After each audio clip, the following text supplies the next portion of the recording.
Bonjour, la dernière fois que nous nous sommes rencontrés, nous avons parlé de l'aménagement d'un jardin sur une terrasse. Aujourd'hui, nous allons vous expliquer comment concevoir un jardin, quelle que soit sa surface. La première étape consiste à rencontrer le propriétaire du terrain, la personne qui souhaite faire son projet, prendre conscience de ses contraintes, de ses envies, de ses besoins, de son souhait, de son désir.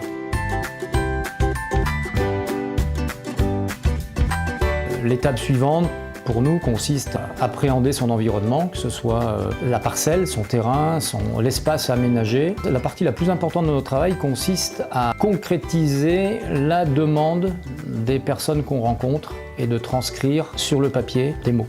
Une fois que cette première étape a été franchie, on va se retrouver au bureau et là, on va travailler sur un avant-projet, c'est-à-dire définir sommairement sur un plan quelles sont les zones ou les vues à conserver, quelles sont les zones à aménager en fonction des demandes, des exigences qui seront apparues au cours de la discussion, en fonction des contraintes qu'on va rencontrer, des éléments de notre connaissance ou des éléments qu'on va découvrir en cours de route.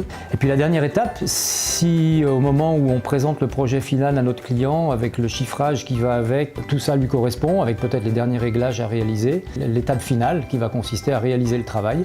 Donc on va devoir également mettre en place un planning d'intervention selon l'importance des travaux à réaliser. Est-ce qu'il y a du terrassement ou pas? Est-ce qu'il y a des travaux de maçonnerie ou pas? Est-ce qu'il y a des constructions ou pas? Et puis selon les types de plantations qu'on va réaliser. Et puis la chronologie des choses, c'est-à-dire commencer par tout ce qui est structurant dans le jardin pour finir par les éléments de détail qui sont plutôt les éléments de décoration.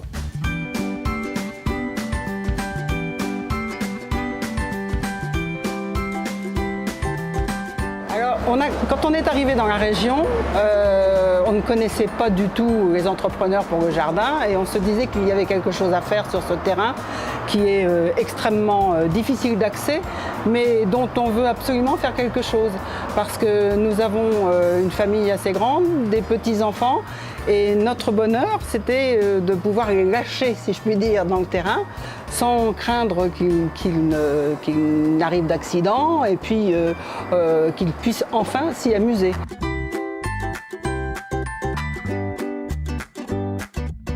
Savoir déjà la faisabilité du projet, parce que vous avez vu le terrain, hein, c'est pas facile d'accès.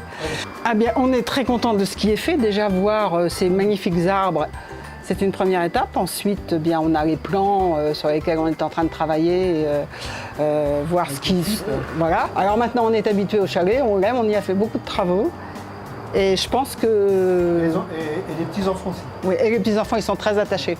Donc en conclusion, les quelques grandes étapes de l'aménagement du jardin sont les suivantes. Donc c'est d'abord une écoute de la demande, la transcription de la demande en un avant-projet, de l'avant-projet en un projet beaucoup plus détaillé, du projet détaillé dans le projet final avec son chiffrage. Une fois que le chiffrage et le projet sont validés, l'intervention physique sur le terrain et la réalisation des travaux jusqu'à son aboutissement final et la réception du chantier par le donneur d'ordre.